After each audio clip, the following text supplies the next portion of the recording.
코람데오 청년 여러분, 오늘도 만나서 반갑습니다. 여러분 한 주간 어떻게 지내셨나요?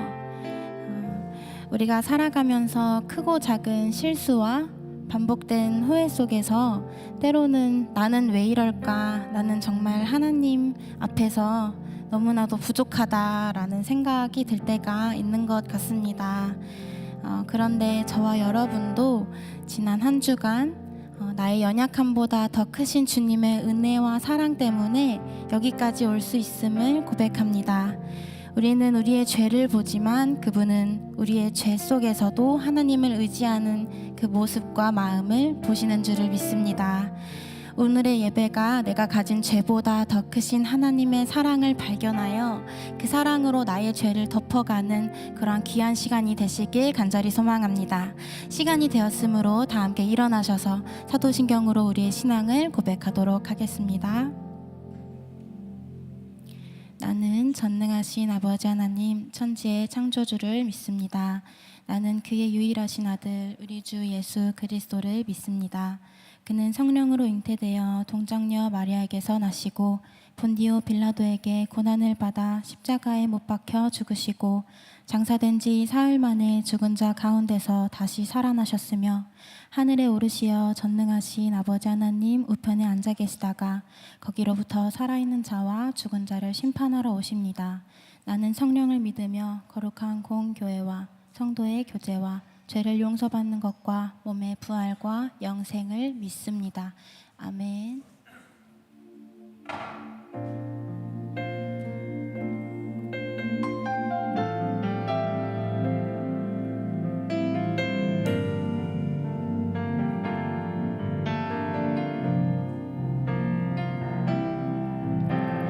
주님 나의 마음을 엽니다. 주님 나의 마음을 엽니다. 문 두드리시는 주님을 세워둔 채로 내 일만 하지 않겠습니다. 주님 나의 마음을 엽니다. 주님 나의 마음을 엽니다. 주님께로만 나의 마음 활짝 엽니다. 주님이 나의 주인입니다. 주님 나의 마음을 엽니다. 주님 나의 마음을 엽니다. 문 두드리시는 주님을 세워둔 채로 내 일만 하지 않겠습니다. 주님 나의 마음을 엽니다. 주님 나의 마음을 엽니다. 주님 나의 마음을 엽니다. 함께 살기 원하신 주님 외면한 채로 맘대로 살지 않겠습니다. 주님 나의 마음을 엽니다. 주님 나의 마음을 엽니다. 주님께로만 나의 마음 활짝 엽니다. 주님이 나의 주인입니다. 주님 나의 마음을 엽니다. 주님 나의 마음을 엽니다. 주님 주님께로만 나의 맘 활짝 엽니다. 주님이 나의 주인입니다. 주님 나의 맘을 엽니다. 주님 나의 맘을 엽니다. 주님 나의 맘을 엽니다. 주님께로만 나의 맘 활짝 엽니다. 주님이 나의 주인입니다. 마지막으로 고백합니다. 주님 나의 맘을 엽니다. 주님 나의 맘을 엽니다. 주님께로만 나의 맘 활짝 엽니다. 주님이 나의 주인입니다. 주님이 나의 주인입니다. 주님이 나의 왕이십니다. 주님이 나의 왕이십니다. 주님만 나의 왕이십니다. 아멘. 우리의 왕 되신 주님께 감사의 박수 올려드립시다.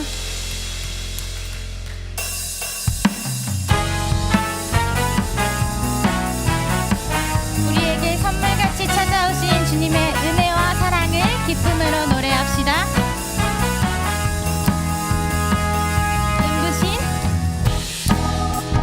눈부신 햇살 저 하늘 넘어 내게 주어진 주님의 사랑 깊어져가네. 나의 마음에 나닿네. 변함없는 그 사랑 내 안에 기쁨의 노래 멈출 수가 없네. 주님의 사랑 바람에 실리듯 내게 찾아와 그 사랑에 향기가 내 맘 가득해. 주님의 은혜 부딪혀 흐르며 내게 다가와 그 사랑의 열매로 내 맘 채우네.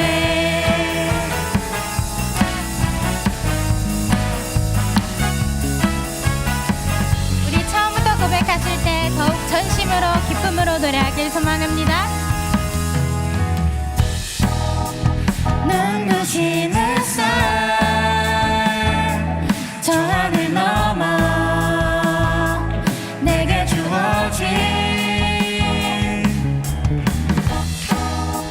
주님의 사랑 깊어져가네.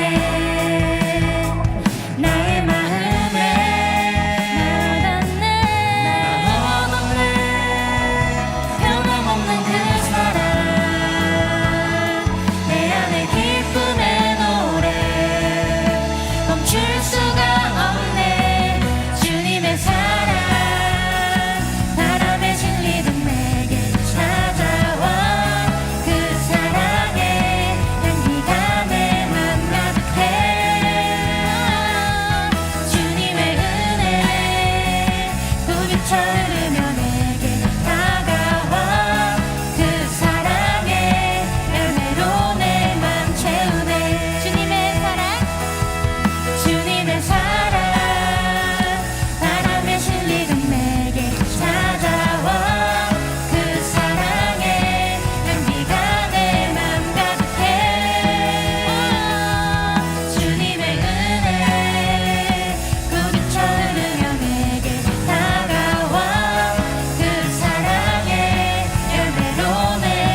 사랑을 주의 사랑을 주의 선하심을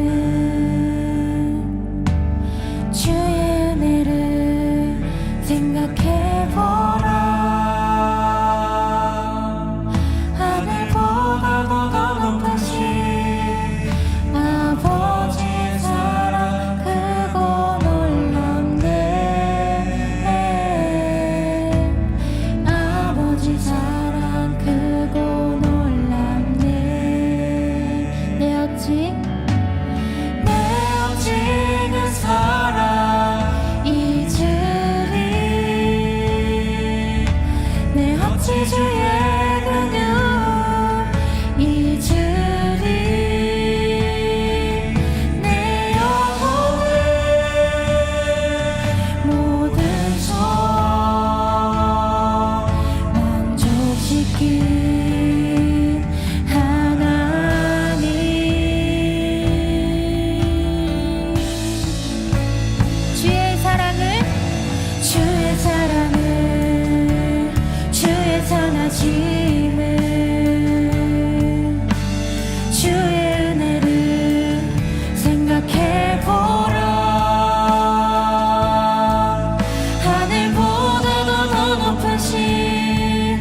기도하겠습니다.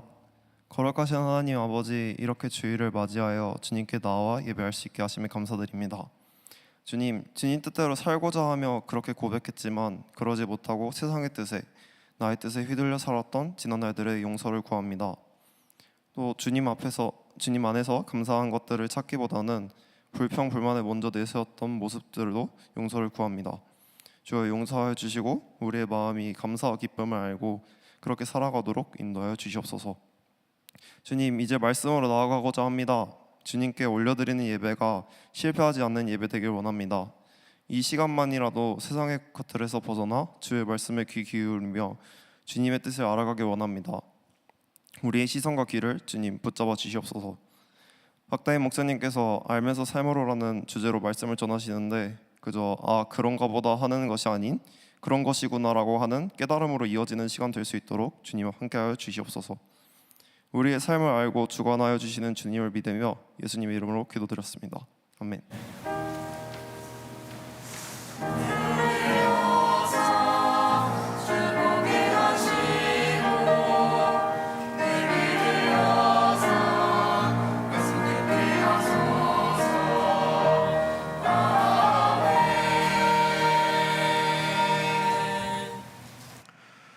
오늘 하나님께서 우리에게 주신 말씀은 디모데전서 1장 12절에서 17절까지 말씀입니다. 디모데전서 1장 12절에서 17절입니다.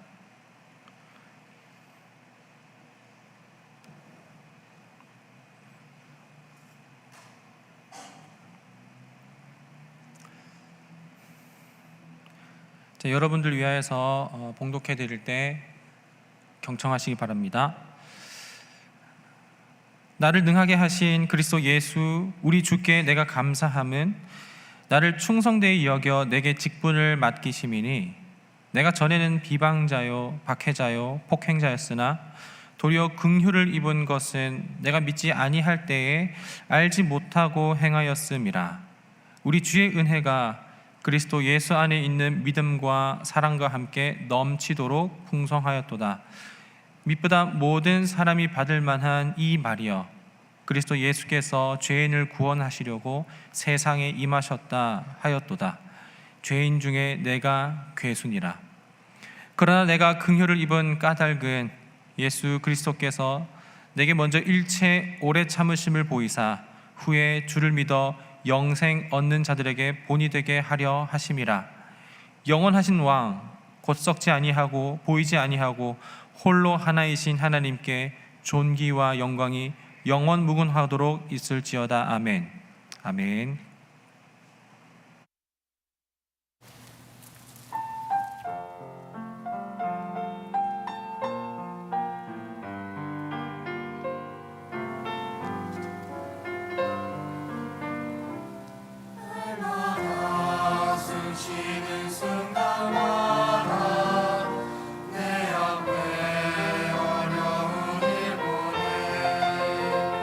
주님 앞에 이모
아멘. 네, 귀한 찬양 감사드립니다.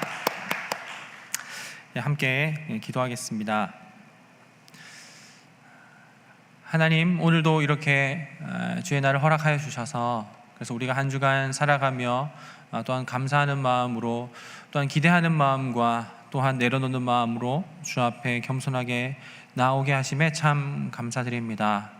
하나님, 우리 지난 한 주를 돌아보며 주의 손길 닿지 않은 곳이 전혀 없었음을 고백하는 마음과 또 여전히 그 손길을 의지하고 신뢰하는 마음으로 주 앞에 나와싸우니 하나님, 이 시간 우리에게 주의 것을 넉넉하게 허락하여 주옵시고 또한 우리에게 넉넉하게 허락하여 주신 그 은혜에 감사하는 마음과 또 그 믿음 가지고 주 앞에 겸손하게 드린 귀한 예물도 있습니다.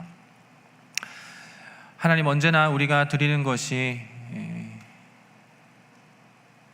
정말 하나님께 받은 것이 넉넉하여서 그 귀한 고백으로 드리게 하여 주옵시고 우리가 드리는 그 손길 가운데 우리가 드러나는 것이 아니라 오직 그리스도의 이름만이 드러나는 우리의 헌신 되기 원하오니 온유하고 겸손하신 그 그리스도의 그 길을 따라서 우리도 함께 그 멍에를 지며 주님만 바라보며 살아갈 수 있는 우리 신앙의 고백과 우리 삶의 여정 될 수 있도록 하나님 함께하여 주시옵소서.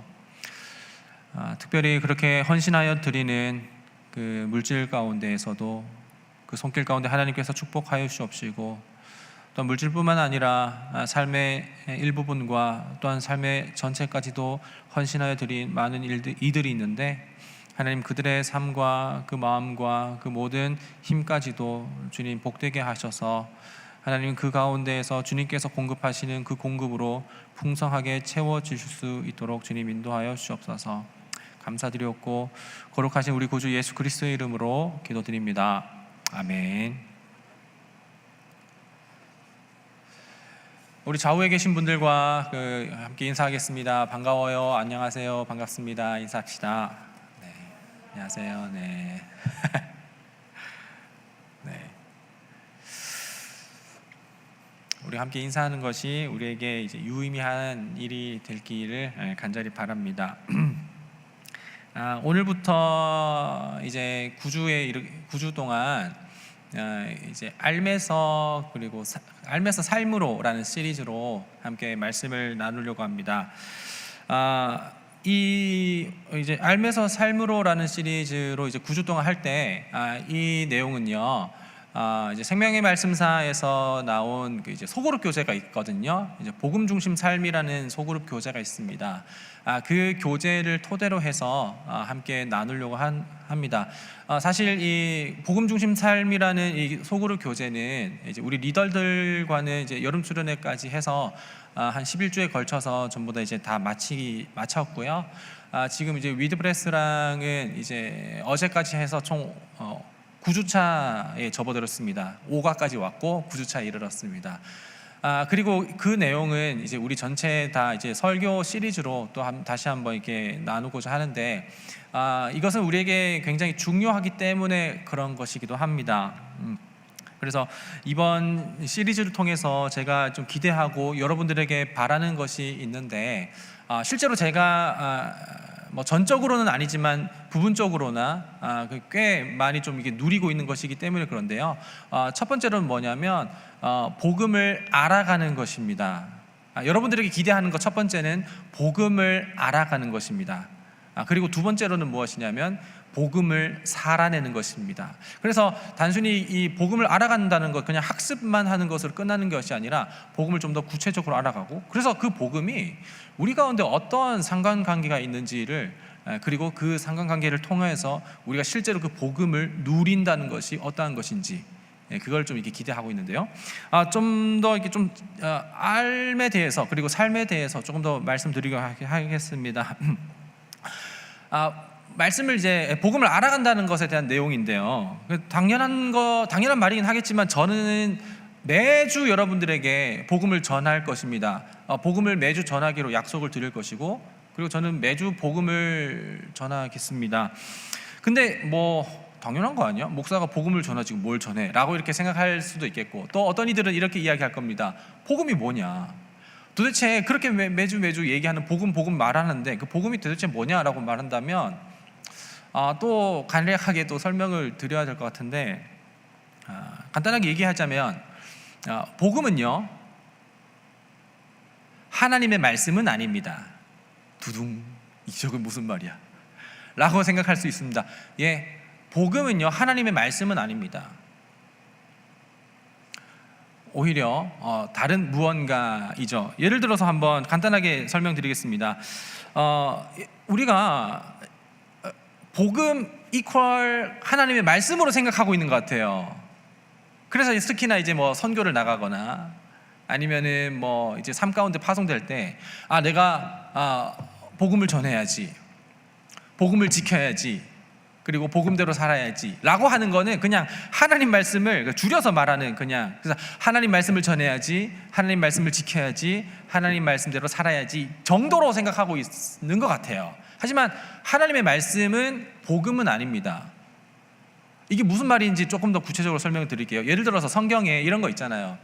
하나님의 말씀에 순종하면 복을 받고, 그리고 하나님의 말씀에 순종하지 않으면 심판과 저주를 받는다는 말씀은 구약 성경에 기록되어 있습니다. 그렇죠? 자, 그렇게 됐을 때 전자는 인정하겠습니다. 하나님의 말씀에 순종하면은 복을 받는다. 이건 어느 정도 우리에게 납득이 되기도 하고 또 때로는 희망이 될 것 같기도 해요.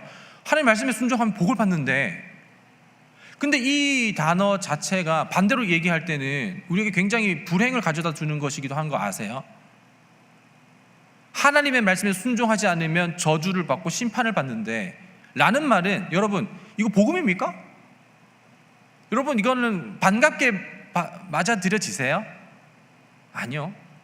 그런 의미에서 하나님의 말씀에 순종하지 않고 그 말씀을 지키지 않으면 심판을 받고 저주를 받는다는 말씀은 우리에게 복음은 아닙니다.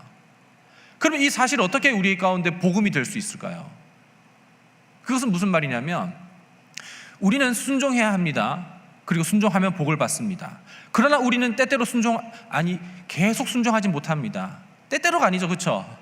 우리는 죽을 때까지 순종하지 못합니다. 그래서 우리는 저주와 심판을 피할 길이 없습니다. 그런데 우리를 위하여서 대신 순종하신 분이 있습니다. 그리고 우리는 그 순종하신 분을 믿으면 우리는 마치 우리가 순종한 것처럼 축복을 받게 될 것입니다. 가 복음이죠. 이해했어요? 다시 한번 천천히 해드릴까요? 자, 다시 하겠습니다. 우리는 순종하면 복을 받습니다. 그런데 순종하지 못하면 저주를 받습니다. 그런데 우리는 순종하지 못하지만 우리 대신하여서 완전하게 그 율법을 지키시고 죄를 짓지 않으실 뿐만 아니라 하나님의 말씀에 순종하신 분이 있습니다. 그리고 우리는 그 순종하신 분을 믿기만 하면, 그리스도께로 가면, 그분 안에 있기만 하면 마치 우리가 그분의 순종이 우리의 순종이 된 것처럼 여겨지게 됩니다. 그래서 우리는 그분의 순종에 따라서 우리는 복을 받게 됩니다. 가 복음이죠. 근데 여기서 한 개 더 나아갈 수 있습니다.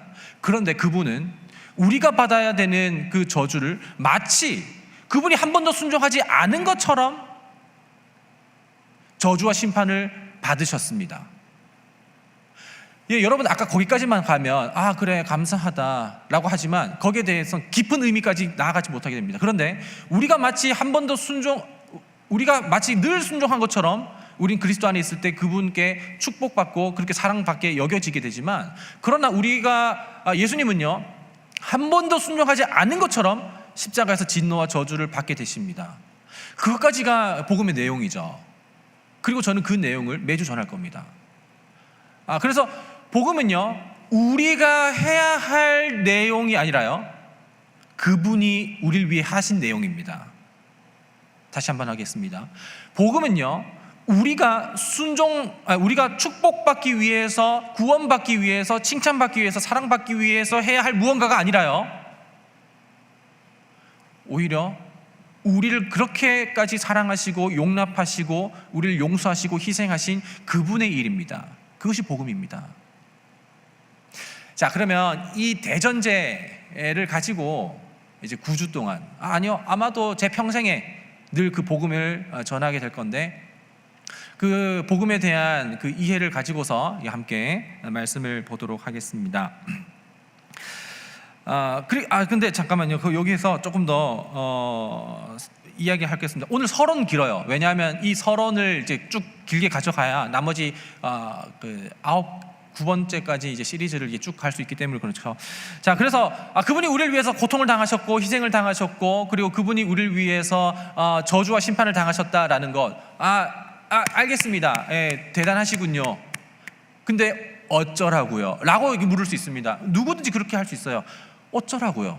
그리고 그분이 그 십자가에 당하신 것이 지금 2000년 이후에 살아가는 나와 무슨 상관이죠? 그분은 대한민국 사람인가요? 아니잖아요. 그분은 유대인이었습니다. 그런데 그리고 2000년 전의 사람이었습니다. 근데 2000년 후에 대한민국인 나와 무슨 상관이 있죠? 라고 질문할 수 있습니다. 자, 여기에 대해서는 앞으로 차차 설명하겠지만 이 부분을 알아가면 알아갈수록 그리고 그분께서 그렇게 우리를 위해서 희생하시고 그리고 저주받으신 십자가의 사건과 그리고 그 모든 사망 권세를 이기시고 부활하신 일에 대해서 알아가면 알아갈수록 우리는 그 믿음과 신앙이 더욱더 깊어질 뿐만 아니라 단단해질 겁니다. 왜 그런지 설명해 드리겠습니다. 보통 우리는요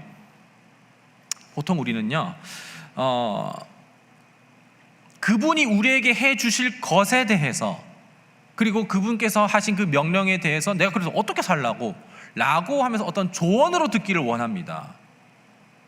그리고 실제로 그분께서 우리를 위해서 그 모든 것을 내어주시기까지 무슨 일을 당하셨고 그 당한 일에 대한 그 깊은 의미가 뭔지 궁금해하지 않아요.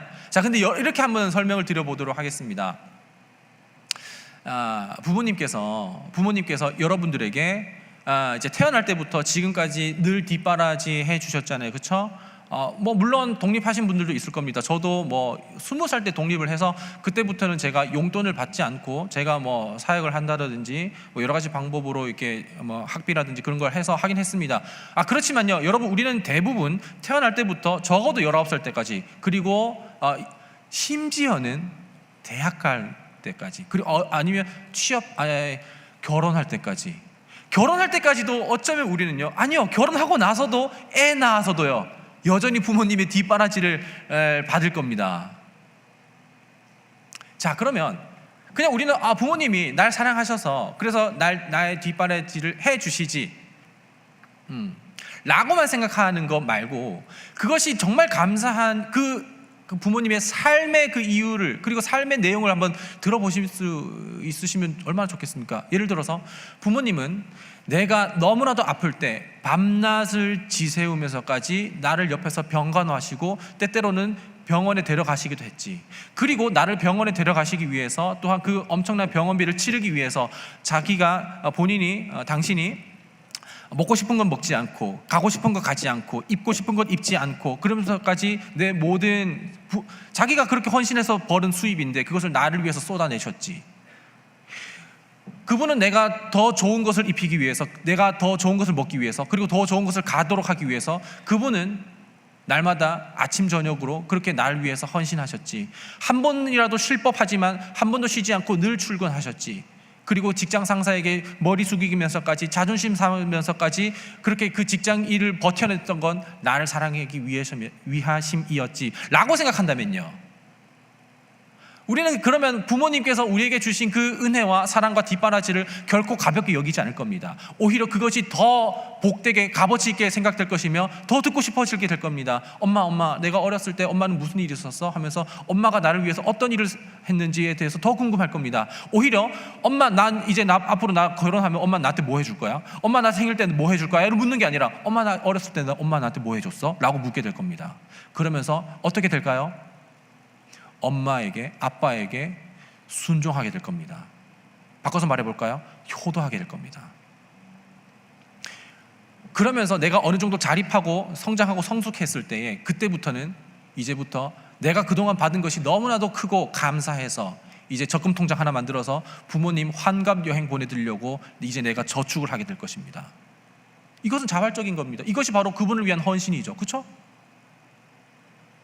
우리는 복음을 알아가면 알아갈수록요, 그분을 알아가면 알아갈수록요, 내가 뭘 해야 되는지에 대해서 궁금해하기보다는 그분이 날 위해서 하신 일에 대해서 더욱더 알아가기를 원하고 그분의 풍성한 가운데 이제 내가 뭘 해야 될지를 알아가게 됩니다. 이건 나중에 마지막 대지에서 이야기하겠습니다. 아직 서론입니다. 그리고 오늘은 서론만 길게 하고 본론은 짧게 하겠습니다. 자, 그 다음에 제가 두 번째로 기대하는 것이 뭐였냐면은 복음을 알아가는 것이 아까 첫 번째였고, 복음을 살아내는 것이었습니다. 자, 여기 아마도 여기 계신 분들 중에서는 하나님과의 관계만 충실하면 된다라고 생각하는 분들이 있을지 모르겠어요. 예를 들어서 예배만 오면 되지. 그죠? 나는 그냥 나 스스로 신앙 서적만 읽으면 되고, 나는 나 스스로 큐티만 하면 돼. 그러니까 굳이 공동체까지 나아가진 않아도 되고, 굳이 뭐 이렇게 관계하지 않아도 되고, 그냥 피곤하게 그럴 것 없이 굳이 예배 끝나고 나서 더 긴 시간을 더 할애할 필요 없이 나는 예배만 하면 돼 라고 생각하는 분들이 계실지 모르겠습니다. 뭐 그럴 수는 있습니다. 그러나 여러분, 만약에 그렇게만 생각한다면 이것은 어떤 일이 일어나냐면 마치 이런 겁니다. 수영하기를 원하지만, 그러나 그 수영하기 위해서 수영 100일 완전 정복하기를 완전히 달달 외운 이후에 수영장에 안 가는 것과 똑같습니다. 운전면허를 따고 나서요, 그 필기 시험에서 100점 만점을 하고 나서 교통법규와 그 여러 가지 어떤 그 뭐 운전에 대한 것들에 대해서, 심지어는 뭐 자동차에 대해서도 공부했다고 쳐봅시다. 그러나 그러니까 도로로 나가지 않는 것과 똑같습니다. 도로로 나가봐야 됩니다. 도로 사정은 완전 달라요. 공부한 것보다 달라요. 실제로 엑셀을 어떻게 어느 감각으로 밟아야 되고, 그리고 그때 시야를 어디다가 둬야 되며, 그 도로의 흐름을 어떻게 알아가야 되는지는 우리는 도로 나가봐야 합니다. 마치 볼링을 최고로만 다 공부하고 장비만 사놓고 볼링장에 가지 않는 것과 똑같아요. 마찬가지로 우리가 복음을 안다라는 것, 그리고 복음을 듣는다라는 것, 거기에서 멈출 뿐만 아니라 실제로 복음을 살아낸다라는 것은 공동체 가운데에서 실제로 그것을 경험하게 됩니다. 어떻게 경험하게 될까요? 차차 알려드리겠습니다. 그래서 우리가 우리가 복음을 살아갈 때에 그것은 우리가 그냥 하나님과의 관계만 친밀해진다라는 것이 아니라, 그 하나님과의 관계가 얼마나 친밀해지는지에 대해서는 우리가 함께 공동체 가운데에서 그것을 실제로 내가 필드에 나갈 때입니다. 근데 여기서 말하는 공동체는요, 사실 코람데오 공동체만을 얘기하는 것은 결코 아닙니다. 오히려 우리 집이 될 수도 있고요, 뭐 동아리가 될 수도 있겠고요, 아니면 뭐 직장이 될 수도 있겠고요, 뭐 동아리, 뭐 다른 거 다 될 수 있습니다. 그러나 여러분들 특히나 복음을 매주 듣는 사람들과 함께 복음을 매주 말할 수 있는 곳이야말로 우리가 완전 도로 주행할 수 있는, 초보 운전 딱지를 붙이고 연습할 수 있는 가장 최적화된 장소입니다. 그렇기 때문에 여러분 소그룹에 참여하십시오. 그리고 소그룹에 참여하실 때에 복음을 의도적으로 듣고 복음을 의도적으로 말해 보시기 바랍니다. 특별히 오늘 우리 생각해 보기 질문 가운데 저는 매주 그렇습니다. 아마도 4번, 5번이 계속 그럴 겁니다. 4번, 5번에 대한 대답은요, 우리가 쉽게 기피합니다. 보통 1번, 2번, 3번만 대답을 하고요, 4번, 5번은요 그냥 패스해요. 왜냐하면 일단은 생각하기가 너무 쉽지 않고, 그리고 뭐 그냥 어렵거든요. 그렇지만 4번, 5번을 우리가 계속해서 묵상하고 생각하고 그것을 깨달아갈 때, 그때 앞에 1, 2, 3번은요 변화되게 될 겁니다. 앞으로 생각해보기 위한 질문들, 그리고 나눔을 위한 질문들에서 한 5가지 내지는 4가지를 늘 이렇게 드릴 텐데, 마지막 2개 질문에 대해서는 우리가 트레이닝 한다고 생각하고 거기에 대해서 꼭 생각해 보시기 바랍니다. 그리고 거기에 대해서 생각해 보기 위해서는 날마다 우리가 복음을 들어야 됩니다. 자, 그래서 그 복음을 듣게 될 때 우리는 복음은 우리가 더 나은 내가 된다는 걸 얘기하는 게 아닙니다.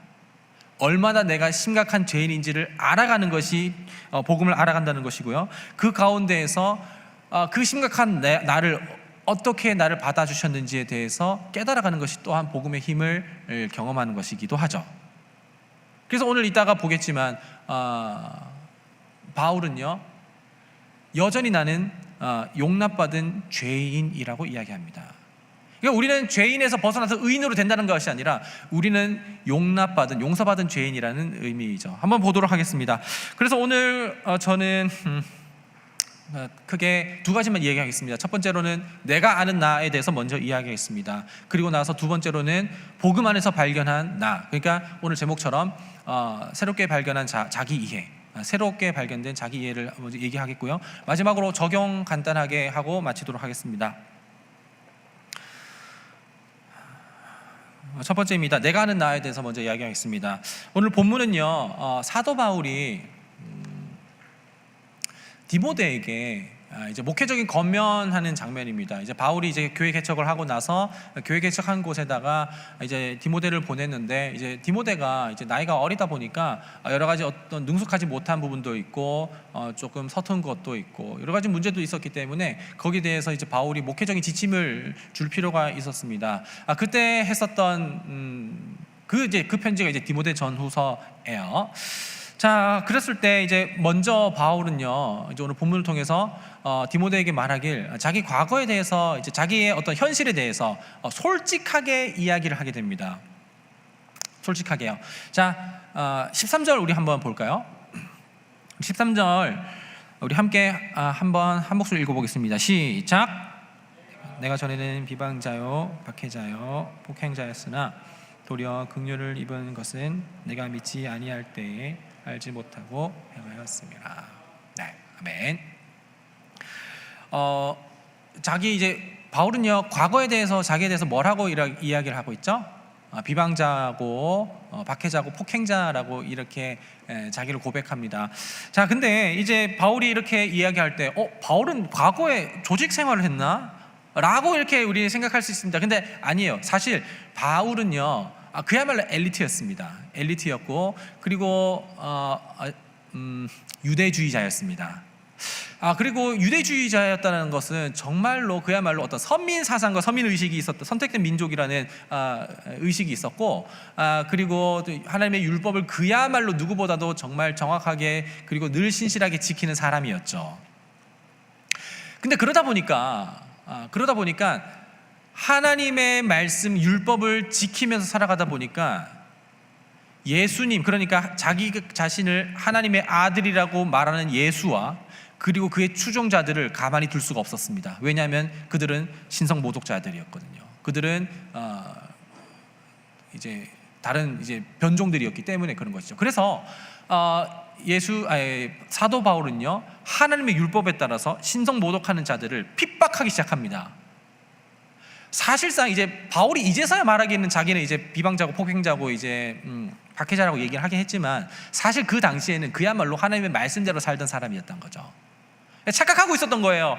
하나님의 말씀대로 살아가는 것이 지금 나의 모습이다라고 얘기를 했지만, 이제 예수님을 만나고 나서, 복음을 만나고 나서 이제서야 고백하기는 나는 박해자였고 비방자였고 폭행자였다라고 이렇게 고백하는 겁니다.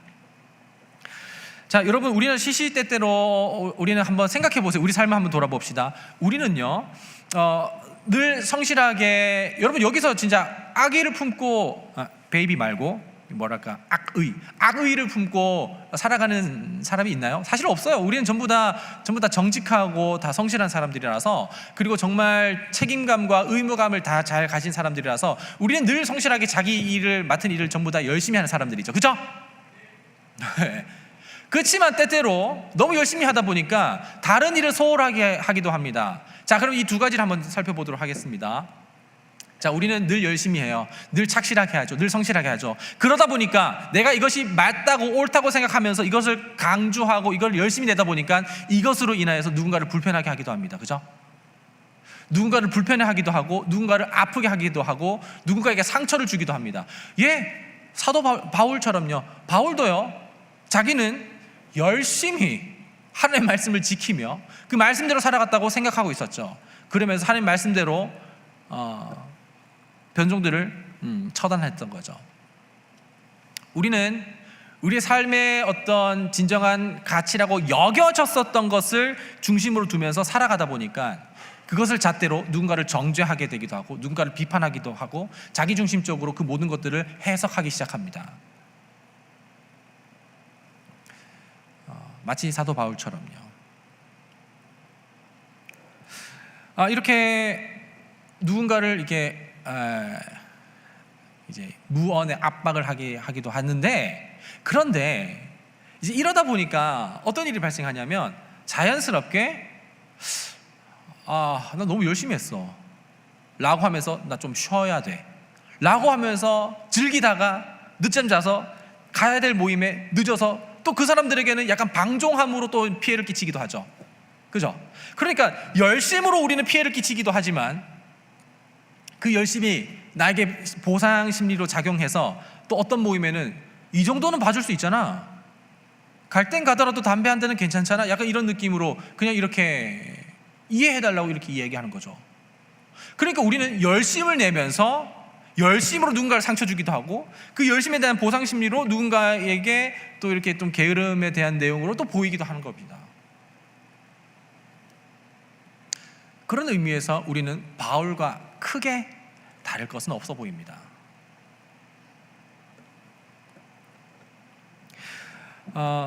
우리는 여전히 내가 옳다고 생각하고 내가 정말 고귀하고 정말 숭고한 일을 한답시고 하는 그 모든 일들을 가치로 중심으로 둘 때 우리 남들을 힘들게 하고 아프게 하고 상대방을 배려하지 않는 자기중심적인 사람이 되기 쉽습니다. 바울도요, 어쩌면 하나님 중심적으로 살아간다고 했을지 모르겠지만 바울은 율법을 지키는 율법주의자로서 자기중심, 내가 믿는 것이 옳아라고 하면서 타인을 그냥 이제 핍박하는 그런 사람이 됐었던 거였죠. 그런 것들은 이제 여러분들 이제 복음 없이, 그러니까 하나님의 성품을 경험하지 못하고 그냥 율법이 우리 마음 가운데 그냥 이제 단단하게 이렇게 막 이렇게 묻어 있을 때에는 굉장히 냉소적이고 냉담하게 됩니다. 그러면서 나는 옳아, 너는 옳지 않아라고 하면서 그렇게 판단하고 잣대를 들이밀거나 아니면 그것을 나에게 들이밀어서 나는 이렇게나 쓰레기야라고 하면서 또한 스스로 낙담 가운데 빠지게 되기도 하죠. 여기에는 뭐가 빠져 있을까요? 복음이 빠져 있습니다. 그리스도께서 하신 일이 빠져 있을 때. 근데 그때 마침 바울은요, 이제 그리스도를 만나게 됩니다. 예수님을 이제 인격적으로 만나게 되면서 내가 정말 다른 것을 쫓고 있었구나 라는 것을 깨닫게 되면서 이제 그때 바울은요 회심을 하게 되는 것이죠. 우리는요 성격에 따라서 공격적으로 나타나기도 하고 자기중심적이게 될 때 공격적으로 나타나기도 하고 혹은 그냥 무관심, 냉담하고 냉소적으로 나타나기도 합니다. 그러면서 우리는 상황에 따라서 상대적으로는 내가 우월하다라고 느끼면서 판단하고 정죄하거나 혹은 나는 상대적으로 열등하다라고 하면서 박탈감을 느끼면서 쉽게 좌절하고 무너지고 일어서지 못하기도 하죠. 이거는 전부 다 무슨 것이냐면 자기중심적일 때입니다. 전부 다 상대적으로만 생각하고 있는 것이죠. 우리는 그렇게, 첫 번째 대지입니다. 우리는 그렇게 나를 그렇게 알고 있습니다. 그렇기 때문에 나에게 호의적인 사람에 대해서는 나는 괜찮은 사람이지만 그러나 그렇지 않은 경우에는 우리는 쉽게 목이 빳빳해지거나 쉽게 넘어지는 거죠. 그런데 이렇게 우리는 남들에게 피해를 주고 정죄하고 뭐라고 할 때 그때 우리는요 그것을 이제 죄라고 이야기하잖아요. 근데 이거 이렇게 남을 정죄하고 남을 미워하고 남을 판단하고 하는 것이 이게 왜 어떻게 죄가 될까요? 나쁜 거니까요 라고 이렇게 대답을 할 수도 있습니다.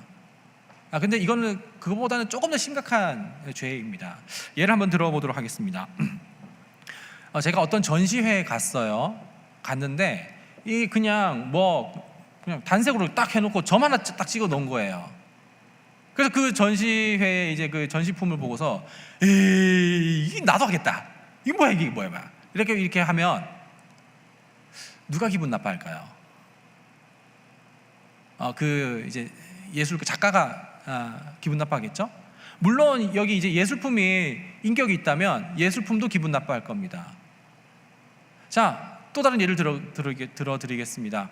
길을 가다가 이제 반려견 누군가 이제 데리고 다니는 이제 반려견이 있어요. 반려견 보고 와 진짜 못생겼다라고 제가 이렇게 얘기했다고 해봅시다.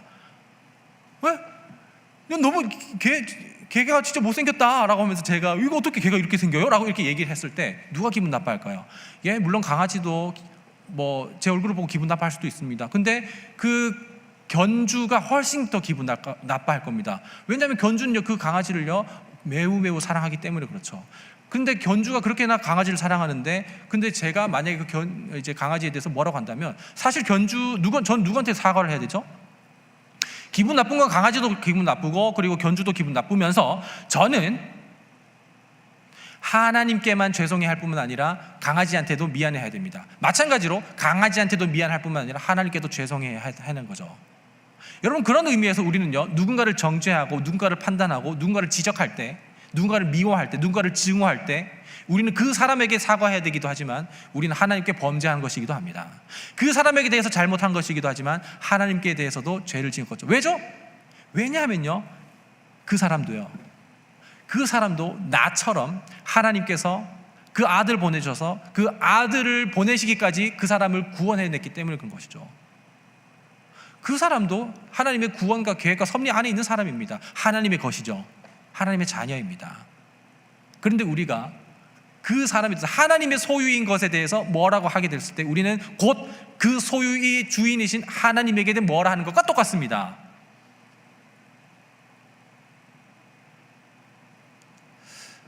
그런 의미에서 내가 아는 나는 자기중심적이 될 때 누군가를 피해 입히게 되기도 하는 거죠. 두 번째 대지로 넘어가겠습니다. 이제 복음 안에서 발견된 나입니다. 이제 새롭게 된 자기 이해이죠. 우리가 자기 중심적일 때는 그런 의미에서 선행도 그렇고 악행도 그렇고 모든 것이 전부 다 나와 이웃을 향한다는 것을 이제 알게 됐습니다. 그렇죠? 그러니까 우리가 선행하는 것도 결국에 이제 나를 위해서 하는 거였어요. 그러니까 하나님을 위해서 선행을 하는 것은 아니었습니다. 그죠? 우리 한번 잘 생각해 보시기 바랍니다. 우리가 하는 그 모든 선행 있잖아요. 선행. 그 선행은 정말 타자를 위한 것입니까? 그것을 파고 들어가다 보면 나는 아니라 하더라도 내가 좋아하는 것이나 아니면 내가 선호하는 것이나 아니면 내가 투자한 것이나 결국 그건 나입니다. 결국 그 선행은 나를 위한 거였어요. 누가복음 15장 탕자 비유에서 우리는 쉽게 알 수 있을 것 같습니다. 우리는 여름 수련회를 다 갔다 온 사람들이라면 그 내용을 깊이 알았기 때문에 우리는 쉽게 이해할 수 있습니다. 탕자는요, 둘째 아들은요, 아버지의 집을 떠나고자 마음먹었을 때도, 그리고 떠났을 때에도, 그리고 떠나다가 이제 돌아올 때에도 전부 다 자기중심적이었어요. 그죠? 그러니까 아버지 집에 있음에도 불구하고 떠나고자 싶었던 건 자기중심적이었고, 떠났을 때에도 자기중심적이었고, 거기서 살았을 때도 자기중심적이었고, 돌아가야 되겠다고 마음 먹었을 때도 자기중심적이었고, 아버지를 만날 때까지도 자기중심적이었습니다. 그런데 이 둘째 아들이 자기 이해를 새롭게 할 때, 그러니까 새롭게 된 자기 이해가 언제 일어나게 되는 거죠? 언제 진정한 회개를 한다고 그랬죠? 아버지의 품에 안겼을 때입니다. 아버지 품에 안겼을 때 아버지는 묻지도 않고 따지지도 않으셨습니다. 그저 그냥 안으셨죠. 그 안겨지게 됐을 때에 내가 얼마나 그동안 아버지께 불효막심한 사람이었는지를 깨닫게 되면서 내가 그동안 지었었던 죄의 크기를 실감하게 됩니다. 그러면서 죄에 대한 크기를 실감하는 동시에 반작용하는 만큼이나 하나님의 큰 사랑과 그리고 아버지에 대한 사랑과 그 큰 용서가 얼마나 큰지를 알아가게 됩니다. 바로 이 지점이 바로 복음이 이야기하는 것입니다. 복음은요, 내가 얼마나 심각하고 그리고 처절한 연약한 죄인인지 알아가게 되는 것이 복음입니다. 그러니까 복음은요, 내가 괜찮아지는 걸 얘기하는 것이 아닙니다. 복음은 내가 얼마나 연약하고 그리고 심각한 죄인이었는지를 까발리는 것이 복음이죠. 근데 여기 끝나지 않습니다. 복음은요, 여기에서 동시에 내가 하나님께 바랐던 것보다 훨씬 더 하나님께서 나를 큰 사랑으로 사랑하신다는 것을 알아가는 것이 또한 복음입니다. 자, 한번 도표 하나를 보겠습니다. 화면 준비된 게 있으면 띄워주시면 좋겠는데, 도표를 하나 보도록 하겠습니다. 도표를 볼 때에 여기 이제 시간이 이렇게 쭉 이렇게 있습니다. 여기에서 우리는 이제 바울을 생각해도 되겠고요. 이제 둘째 아들을 생각해도 되겠습니다. 여기서 이제 왼쪽에서 이제 시간이 이렇게 있죠. 여기까지는 이제 자기중심적이라고 생각해 봅시다. 근데 자기중심적인 삶을 살아가다가 복음을 만났을 때, 그러니까 그러니까 둘째 아들은 아버지를 만났을 때였겠고, 그리고 바울은 예수님을 만날 때였겠죠.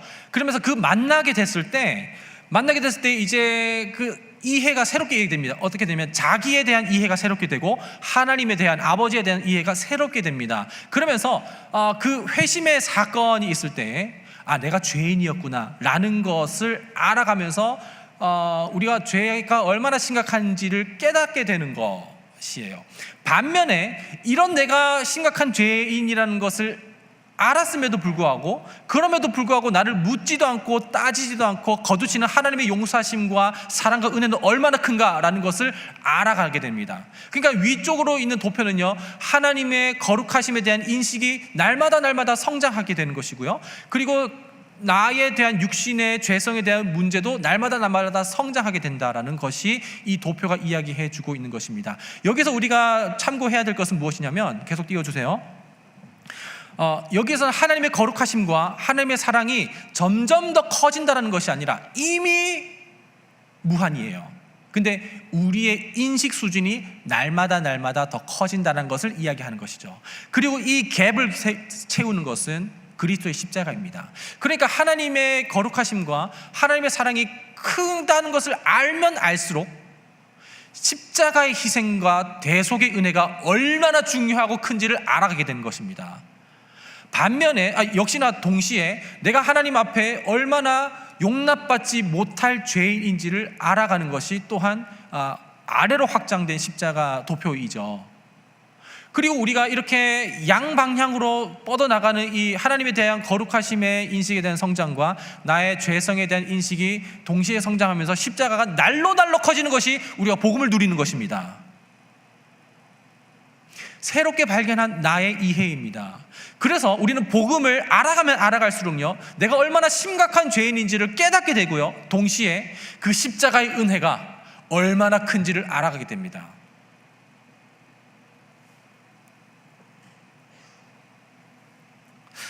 바울도 역시나 그렇습니다. 이제 도표는 이제 가려주셔도 됩니다. 빼주셔도 되고요. 바울도 역시나 그동안에는요, 자기는 하나님을 위하여서 살아가고 하나님을 향해서 살아간다고 생각했었죠. 그렇지만 그리스도 예수를 만나게 됐을 때 그분이 나를 위하여서 죽기까지 하셨고 십자가의 대속의 은혜까지 하셨다는 것을 알아가게 됐을 때 그야말로 바울은 자기에 대한 이해가 완전히 되바뀌게 됩니다. 그러니까 자기가 그동안에 했었던 그 열심이 박해였고 핍박이었고 폭행이었다는 것을 재해석하게 된 것이죠. 심지어는 그냥 모든 것을 배설물로 여긴다고도 고백했습니다. 똥이요, 똥. 똥이 뭐가 좋죠? 똥은 좋은 거 없습니다. 그러면서 자기가 그동안에 율법을 지킴으로 하나님께 칭찬과 인정과 구원과 사랑을 받아야겠다라고 생각했었던 것을 뉘우치고요, 그러니까 회개하고요, 완전히 새롭게 이해하는데 그 새로운 이해가 바로 15절 16절입니다. 자, 우리 오늘 본문 15절과 16절 함께 읽어보도록 하겠습니다. 시작. 다시 한번 읽겠습니다. 15절이에요. 15절 16절이에요. 시작. 밑보다 모든 사람이 받을 만한 이 말이여, 그리스도 예수께서 죄인을 구원하시려고 세상에 임하셨다 하였도다. 죄인 중에 내가 괴순이라. 그러나 내가 긍휼을 입은 까닭은 그리스도께서 내게 오래 참으심을 보이사 후에 주를 믿어 영생 얻는 자들에게 본이 되게 하려 하심이라. 아멘. 예, 그리스도께서 의인들을 위하여서, 그러니까 자기의 팬을 위하여서 오신 게 아니라 자기를 배반한 이들, 자기를 핍박한 이들, 죄인들을 위해서 왔다는 것을 알게 되었어요. 근데 그 중에 바울은요, 자기가 그 중에 가장 앞잡이이고 가장 우두머리라는 걸 알았거든요. 그래서 바울은요 15절에서 이렇게 고백하는 겁니다. 나는 죄인 중에 내가 괴순이라. 그러니까 죄인 중에 우두머리라는 것을 이야기하는 거죠. 그런데 내가 죄인 중에 괴수다라는 이 고백은요, 무슨 말이냐면요, 반대로 이야기하면, 아까 도표 한번 생각해 보세요.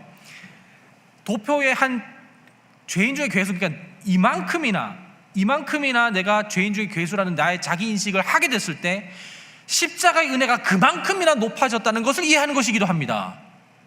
그 여러분 한번 생각해 보세요. 자, 만약에 정부 정책에서 모든 사람의 청년들의 빚을 다 갚아주겠습니다 라고 이렇게 했을 때, 저는 500만 원 빚졌고, 저는 이제 5억을 빚졌다고 해봅시다. 그리고 누군가는 500만 원을 빚졌다고 했는데 그 모든 것이 다 일시에 다 탕감됐어요. 그러면 500만 원 빚진 사람이, 나라에 빚진 사람이 반가워할까요? 저 같은 5억 빚진 사람이 반가워할까요? 저 같은 5억 빚진 사람은 진짜 완전 그냥 로또 맞았다라고 생각하면서 그때부터 대한민국은 헬조선이 아니야, 나는 국가에 위해서 충성하겠어 라고 하는 것이죠. 여러분, 그것과 똑같습니다. 내가 하나님께 얼마나 용서받았는지에 대해서 알아가면 알아갈수록 그 십자가에 대한 크기가 커지면서 하나님의 거룩하심을 대해서 찬양하며 그 앞에 헌신하게 됩니다. 여러분, 우리가 죄인이라는 것을 그리스도 앞에서 보기 원합니다. 복음 앞에 서십시오. 복음 앞에서 내가 얼마나 심각한 죄인인지를 알아가기 바랍니다. 그리고 내가 그렇게나 심각한 죄인이라는 것을 깨달아가는 것을 즐거워하시기 바랍니다. 왜냐하면 그만큼이나 하나님께서는 큰 은혜로 나를 용서하시고 용납하셨다는 뜻이기도 하기 때문에 그런 것이죠. 복음 안에서 새로워진 자기 이해는 바로 그것입니다. 우리는 죄인 중에 괴수라는 것입니다. 그렇게 됐을 때 바울이 어떻게 됐어요? 이런 나를 용납하여 주신 그 하나님 앞에 감사하는 마음으로 이제 내가 16절이잖아요. 내가 긍휼을 입은 까닭에 그리스도께서 내가 먼저 일체 오래 참으심을 먼저 내게 보이셨고, 후에 믿어 주를 영생하는 자들에게 본이 되게 하려 하심이라고 해서, 나는 그 중에 유대인 중에 유대인이요, 바리새인 중에 바리새인이요 라고 했었던 사람이 이제 죄인 중에 괴수요 라고 해서, 이제 그야말로 앞잡이로서 예수 그리스도를 핍박했던 사람이 이제 가장 앞서서 예수 그리스도를 위해서 핍박받는 자가 됐습니다. 여러분, 그겁니다. 만약에 우리가 복음 안에서 새롭게 자기 이해를 하게 되잖아요. 그러면 우리는 누구보다도 헌신하게 됩니다. 세 번째 적용으로 넘어가겠습니다. 바로 적용으로 넘어가겠습니다. 여러분, 우리는 복음 안에서 있을 때 먼저 그 복음이 어떠한 내용인지를 알아가는 것이 너무나도 중요합니다. 마치 아까 설명드렸었던 부모님이 나를 이때 동안 건강하게 양육하고 교육시키고 그리고 어엿한 성인으로 되기 위해서 부모님이 얼마나 자기의 청춘을 갈아 넣으셨는지에 대해서 알아가는 것이 즐거운 것처럼요, 복음을 알아가십시오. 4번, 5번에 대해서 대답을 고민해 보시기 바랍니다. 알아가시기 바랍니다. 어떻게 알아갈 수 있을까요? 성경을 알아가는 것이죠. 성경을 읽는 것이죠. 근데 성경을요, 율법주의적으로 알아가는 것이 아니라 그리스도 중심적으로 읽어가는 것입니다. 그리스도 중심적으로 알아가는 거에 대해서는 일단 제가 매주 그리스도 중심으로 설교를 해드리겠습니다. 그리고 나서 그 복음을 들으시면서 이 성경을 통해서 성취한 예수 그리스도와 그리고 이것이 나에게 어떻게 은혜로 덧입혀졌는지를 알아가는 것입니다. 그리스도께서 하신 일을 알아가는 것을 즐거워하십시오. 또 뭐 구체적으로 더 말씀드려요. 이제 오늘 마감되는 에스라 성경학교가 있습니다. 뭐 이걸 얘기하려고 한 건 아니었어요. 근데 이제 에스라 성경학교에서 이제 종교개혁 핵심 질문을 통해서 이제 왜 어떻게 종교개혁을 통해서 구교에서 신교로 빠져나오게 되는지, 그리고 이것이 어떻게 로마 캐톨릭에 대해서 반항해서 이제 프로테스탄트로 나와가지고 저항하면서 오히려 믿음과 신앙의 순결을 지키고자 했었던 그 내용이 뭔지에 대해서 알아가는 거, 이거 복음의 내용이거든요. 관심 있으시면 신청하시고 함께 하시면 되겠습니다. 오늘 마감입니다. 어쨌든 우리는 그런 방식으로 복음을 알아갈 수가 있습니다. 하나님께서 하신 일이요. 보통 우리는 그 성경을 알아갈 때 그냥 어느 정도 지침서로만 보게 되는 것 같아요. 그러니까 알겠다고, 그러니까 내가 그래서 오늘 이 말씀 내게 어떻게 적용되어야 되냐고, 내가 이거 내 말씀 어떻게 대입해야 되냐고 하면서 약간 공식 대입하듯이 이렇게 하는 경향이 있습니다. 아니요, 근데 우리는 부모님께서 살아갔었던 그 삶을 우리가 알아가게 된다면, 그러면 이제 우리는 어떻게 효도할 것인지, 아니면 어떻게 내가 내 삶을 통해서 엄마 아빠에게 보답할 것인지를 이제 내가 알아가서 찾아갈 수 있게 될 것입니다. 그렇죠? 두 번째 적용입니다. 그래서 우리는 복음을 알아가게 되면 내가 할 것을 찾아가게 됩니다. 그러니까 하나님, 그분이 이제 노래했던 거 있잖아요. 아버지 정답을 알려줘, 이거 있잖아요. 그러니까 아빠한테 내가 정답을 알려주고 내가 그대로 살아가기를 원하지만, 여러분 근데 부모님 우리에게 정답을 알려주려고 하지는 않습니다. 오히려 그것이 사랑의 잔소리라고 얘기하지 않겠습니다. 그냥 사랑의 조언이 우리 가운데 듣게 되면은 이제 그때부터는 내가 뭘 하고 싶은지, 내가 뭘 좋아하는지를 알아가게 됩니다. 그리고 그것을 함을 통하여서 부모님의 자랑이 될 수 있죠. 마찬가지입니다. 우리는요, 복음을 알아가게 된다면요, 이제 내가 뭘 해야 되는지를 알 수 있게 되고, 이제 헌신하고 싶은 마음이 있게 됩니다. 예를 들면 교사로 헌신한다라든지, 아니면은 뭐 찬양대에서 찬양으로 또 헌신한다라든지, 아니면 리더로 헌신하다든지, 아니면 꼭 교회 공동체 안에서만 적용되는 것은 아닙니다. 교회 밖에 나가서 내가 어떤 방식으로든 복음에 헌신하겠다라는 그 마음은 여러분들 마음 가운데 성령께서 깨닫게 하실 것입니다. 그 마음이 성령께서 깨닫게 하셨잖아요. 그것을 하게 하시는 것도 성령님의 힘입니다. 성령님을 의지하십시오. 그래서 여러분 혹시 마음에 감동이 있어서 헌신도 그렇고 헌금도 그렇습니다. 여러분, 저는 헌금 강요를 하진 않겠습니다. 그러나 헌금하고 싶을 때가 올 겁니다. 그 헌금은요, 마음은 하나님이 받으시고 영광 받으시고, 그리고 돈은요 사람이 받습니다. 그리고 그 사람은요 우리가 한 헌금을 통해서 유익을 얻습니다. 받는 분은 하나님입니다. 유익을 얻는 것은 우리이죠. 헌금하십시오. 만약에 여러분들 헌금할 마음이 없다면요, 먼저 그냥 시험 삼아 해보시기라도 해보기 바랍니다. 억지로 하지 마세요. 저는 강요하는 거 별로 안 좋아합니다. 그러나 우리는 먼저 헌금하게 될 때에 내 헌신을 돌아보게 될 것입니다. 그리고 내가 어느 곳에 헌신하게 될지도 찾아보게 됩니다. 그리고 그 헌신의 장소는요, 내가 좋아하는 것을 찾아가는 것이 아니라 나를 필요로 하는 것을 찾아가게 될 것입니다. 그것이 바로 내가 새롭게 발견한 나의 자아입니다. 나의 정체성입니다. 이것을 우리가 어떻게 할 수 있겠습니까? 그리스도께로 오십시오. 복음 안에 복음을 누리십시오. 우리가 그 복음을 날마다 알아갈 때마다, 그리스도의 풍성한 은혜와 그 사랑을 느낄 때마다 우리는 우리가 얼마나 죄인인지를 깨닫게 되고 그분의 풍성함을 알아가게 되며 주 앞에 헌신하게 될 것입니다. 기도하겠습니다. 하나님, 이제부터 단순히 복음을 아는 것이 아니라 그것이 어떻게 삶으로 이어지는지에 대해서 오늘 첫 번째 시간으로 이제 시작하게 됩니다. 하나님, 우리가 먼저 하나님을 더욱더 알아가기 원합니다. 주님께서 우리를 어떻게 구원하셨고, 어떻게 사랑하셨고, 어떻게 용납하셨고 용서하셨는지, 어떻게 은혜를 베푸셨는지에 대해서 알아가면서 우리가 우리의 삶을 다시 한번 발견하게 되고, 그리고 하나님도 재발견할 수 있는 우리가 되길 원하오니, 하나님 성령께서 우리 가운데 오셔서 우리가 함께 하시며 우리가 깨달을 모든 것들을 깨닫게 하여 주시옵소서. 예수님의 이름으로 기도합니다. 아멘. 찬양하겠습니다.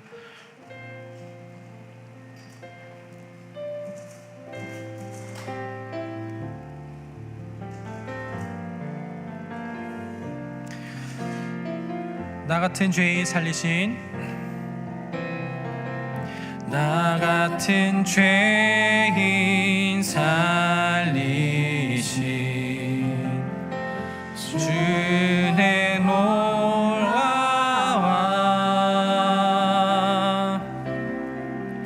잃었던 생명 찾았고 광명을 얻어. 아멘. 네, 아멘입니다. 우리 2절 찬양하겠습니다. 큰 죄악에서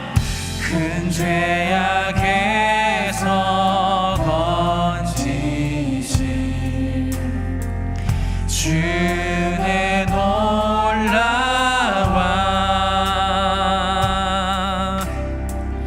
나 처음 믿는 그 시간 귀하고 귀한 주 찬양, 주 찬양.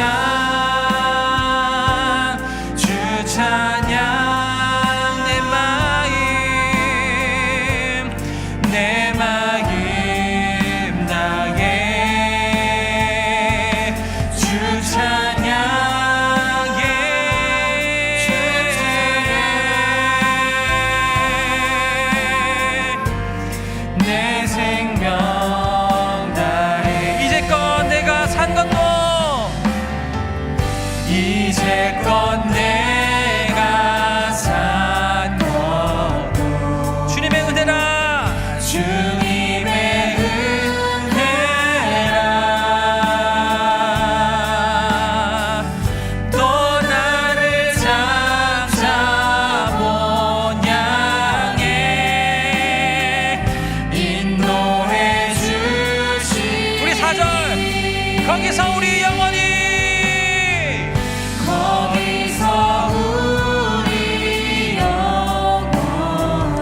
주님의 은혜로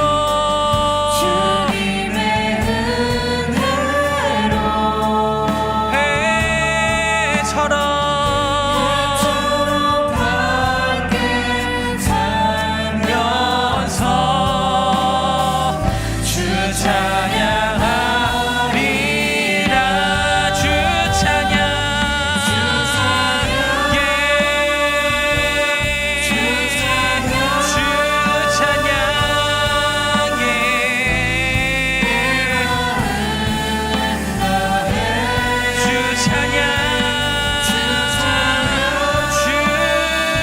찬양 예. 주 찬양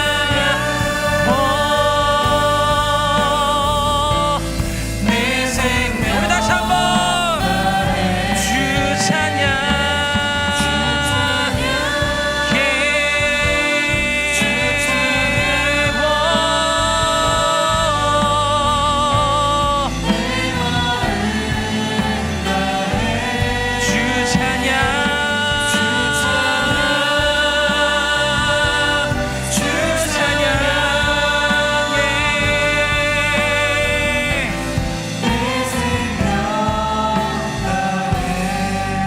이 시간 우리 함께 기도하면 좋겠습니다. 두 가지 기도할 건데요. 하나는 우리의 과거에 내가 이해했었던 나의 모습을, 자기중심적이었던 모습을 회개하는 기도를 하면 좋겠습니다.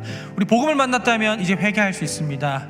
내가 억지스러운 회개, 부담스러운 회개가 아니라 정말 나를 받아주신 그 하나님 안에서의 감사와 즐거움의 회개를 할 수 있습니다. 내 과거의 배설물과 같은 모습들, 그리고 폭행자였고 비방자였던 모습들을 회개하길 원합니다 라고 회개하면 좋겠고요. 또 하나의 기도는요, 내가 이제 주님의 영화로우심과 아름다우심과 거룩하심을 그리스도 십자가를 통해서 더욱더 풍성하게 누리기를 원합니다. 누릴 뿐만 아니라 내가 하나님께서 보내신 곳에서 그 자리에서 헌신하며 주 앞에 나아가길 원합니다 라고 우리 두 가지 기도 제목을 가지고서 우리 함께 기도하며 나가십시다.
하나님,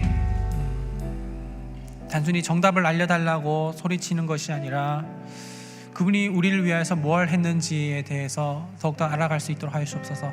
복음의 풍성함을 우리 가운데 보이시옵소서. 그래서 우리가 얼마나 주 앞에 추악하고 더럽고 연약한 사람이었는지를 발견하게 하시고, 그런 우리를 내가 바랐었던 것보다 훨씬 더 큰 사랑으로 품으시는 하나님의 큰 사랑을 알아가게 하여 주시옵소서. 나를 새롭게 발견하게 하여 주셔서, 그래서 이제 내가 과거의 내가 아니라 복음을 만난 자로서 알면서 삶으로 나아가는 복음 중심 삶을 살아갈 수 있는 우리가 되게 하여 주시옵소서.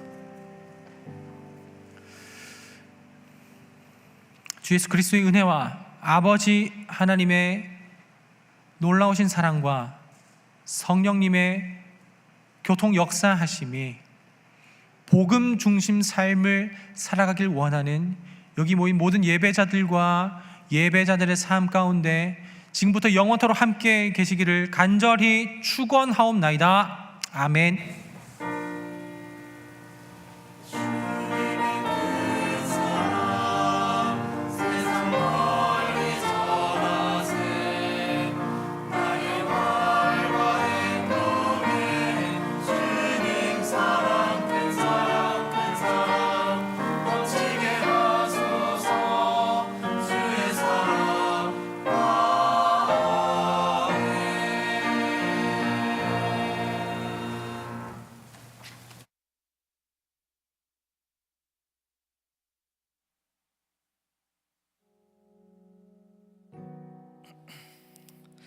네, 오늘도 이 자리에 나와 함께 예배하신 여러분 환영하고 축복합니다. 청년부에 처음 나오셨거나 청년부 지체들과 더 깊은 교제를 원하시는 분들이 있다면 나가실 때 새가족 리더들과 목사님의 안내를 받으시길 바랍니다. 그러면 코람데오 소식 전달해 드리겠습니다. 2학기 에스라 성경학교 모집 중에 있습니다. 이번 돌아오는 목요일부터 매주 목요일 저녁 8시에 진행됩니다. 신청을 원하시는 분들은 각 소그룹의 메신저들에게 신청해 주시면 됩니다. 목사님의 강의와 나눔을 통해 하나님을 더 알아가고 함께 성장해 나가는 코람데오가 되기를 소망합니다. 네, 다음으로 여름 수련회 피드백 설문을 진행 중에 있습니다. 좋았던 점이나 아쉬웠던 점을 솔직하게 알려주시면 다음 수련회를 진행함에 있어서 많은 도움이 되니 가능하시다면 많은 참여 부탁드립니다. 코람데오 스페이스와 소그룹 단톡방에 올라온 링크를 통해 참여 가능합니다. 마지막으로 라오스 헌당 예배 관련 소식입니다. 우리 교회의 주요 선교 사업인 해외 헌당 예배에 선교의 꿈을 가진 청년과 함께하기 위해 해외 선교부와 청년부 선교국이 후원합니다. 모집 인원은 2명이고 왕복 항공비와 현지 숙박, 식비 등을 지원해 주신다고 하니 선교의 꿈을 가지고 계신 청년들은 신청하셔서 헌당 예배에 동참해 보시면 좋을 것 같습니다. 신청을 원하시는 분은 김정호 집사님 또는 김주현 청년에게 문의해 주시면 됩니다. 네, 이제 서로를 향해 축복하며 마무리하겠습니다.